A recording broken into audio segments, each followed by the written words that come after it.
23 февраля 2021 года в историко-культурном центре первого президента в связи с празднованием 30-летия независимости Республики Казахстан и в рамках общенационального марафона «30 добрых дел» был продолжен благотворительный проект.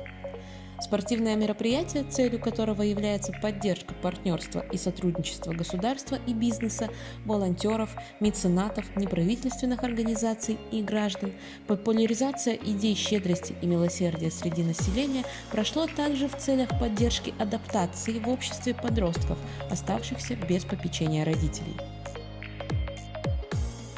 В связи с этим в нашем центре был организован спортивный турнир по игре в шашки и армрестлингу под названием «Бакыты Балдаурен».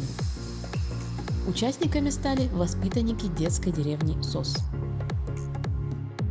Спонсором данного мероприятия выступил наш земляк Шалкинбаев Арман Галимулы, руководитель боксерского клуба «Арман». Как говорится в народе, доброе дело без награды не останется. Служить стране, быть достойным и отзывчивым, быть чутким к людям, дарить тепло своих сердец – это гражданский долг каждого человека.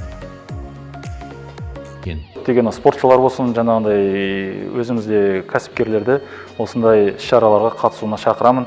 Айналайын бар, жаңағы өзіміздің детский деревня дейді ғой, балалар үйіне сондай көп қайырымдылық көмек жасаса, олар да жалғыз қалмайды.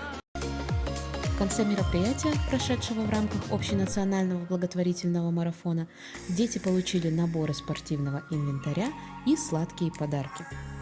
Кроме того, отличившимся ребятам были вручены благодарственные письма от имени Центра первого президента. В каждом человеке заложены особые качества – сострадание и взаимопомощь. Не стоит бояться делать добрые дела, ведь добро – это то, на чем держится мир.